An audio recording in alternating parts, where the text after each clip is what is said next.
एक समय की बात है, एक जंगल में एक किसान रहता था। तो उसका नाम था अमर। अमर को पेड़ पौधे बहुत प्यारे लगते थे। वह एक गरीब किसान था, लेकिन बहुत खुश रहता था। अपने आसपास की चीजों में ही उसे खुशी मिल जाती थी। खुले आकाश के नीचे सो जाता था। सुबह चिड़ियों की मीठी चहचहाहट से जाग जाता था। आसपास रहने वाले सभी पशु पक्षी उसके दोस्त थे। वह सबसे कहता था, खुश रहो, देखो ये संसार कितना सुंदर है। हरे भरे पेड़ पौधे कितनी ताजगी देते हैं। काश मैं इन पौधों में कुछ और रंग भर सकता तो ये और भी प्यारे लगते।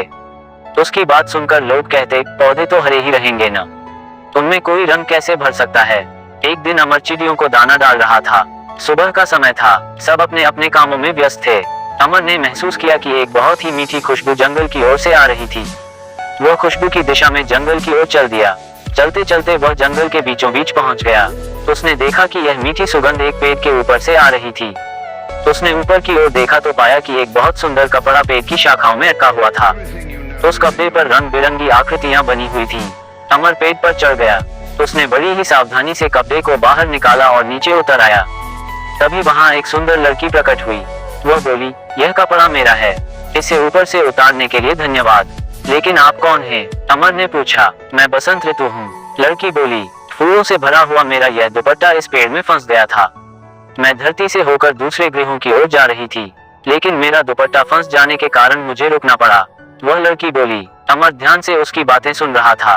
तो उसने पूछा, फूल, वह क्या होता है? बसंत ऋतु को आश्चर्य हुआ कि यह व्यक्ति फूल नहीं जानता। तो उसने चारों ओर देखा। वहाँ बहुत हरियाली थी, सुंदर पक्षी थे, ताजा हवा थी, लेकिन फूल नहीं थे।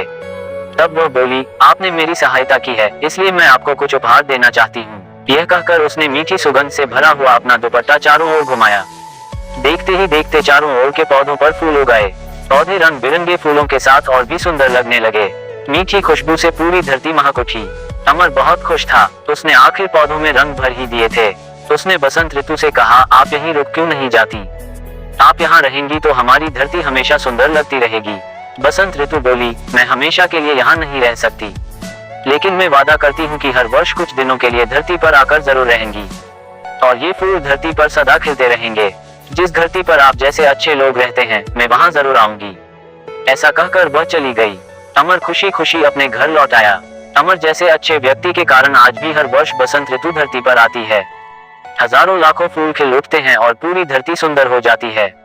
दोस्तों, अगर आपको ये कहानी अच्छी लगी हो तो चैनल को लाइक, शेयर और सब्सक्राइब जरूर करें।